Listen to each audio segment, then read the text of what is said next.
সন্ধ্যার নাস্তায় যদি এরকম একটি মজাদার হোমমেড চিকেন বল হয় তাহলে কিন্তু নাস্তাটা জমে যায়।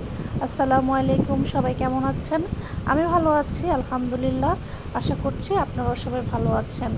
চিকেন বলটি তৈরি করার জন্য আমি প্রথমে চিকেনগুলোকে খুব সুন্দরভাবে কেটে নিয়েছি আদা পেস্ট, লবণ, রসুন পেস্ট এবং 2 রকমের মরিচ নিয়েছি, লাল মরিচ এবং কাঁচা মরিচ, ব্রেড ক্রাম্ব নিয়েছি, কর্নফ্লাওয়ার নিয়েছি।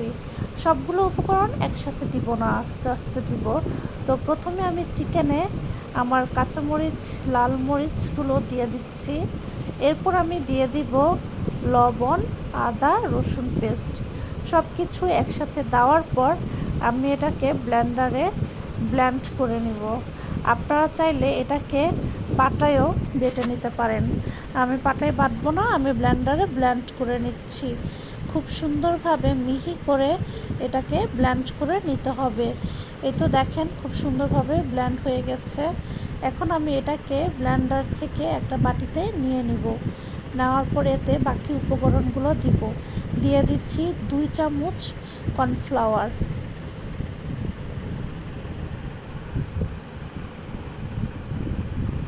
এখন আমি এতে দিয়ে দিচ্ছি ব্রেড ক্রাম্বটা আমি একসাথে দিব না, অল্প অল্প করে মিশাবো।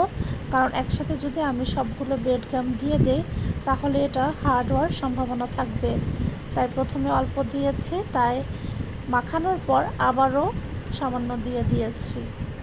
খুব ভালোভাবে মিক্স করার পর আমি আমার হাতে সামান্য পরিমাণে তেল নিয়ে নিব। তেলটা নেওয়ার পর আমি আমার চিকেনগুলোকে ছোট ছোট বল আকার তৈরি করব। এভাবে আমি একটা একটা করে সবগুলো বল তৈরি করে ফেলব। এরপর আমি এই চিকেন বলগুলোকে পানিতে ভাপ দিব।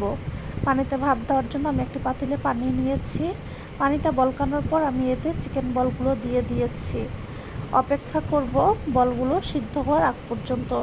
সম্পূর্ণ সিদ্ধ করব না, অর্ধেক সিদ্ধ করব, যেহেতু আমি এটাকে আবার তেলে ভাজবো। এই তো আমি এটাকে উঠিয়ে নিচ্ছি। এখন এটাকে আমি তেলে ভেজে নিব। একটা প্যানে তেল দিয়েছি, তেলটা হালকা গরম হওয়ার পর আমি আমার চিকেন বলগুলো দিয়ে দিয়েছি। দেখেন চিকেন বলগুলো খুব সুন্দর কালার হয়েছে। আজকের ভিডিও এ পর্যন্তই ছিল। সবাই ভালো থাকবেন। আল্লাহ হাফেজ। আসসালামু আলাইকুম।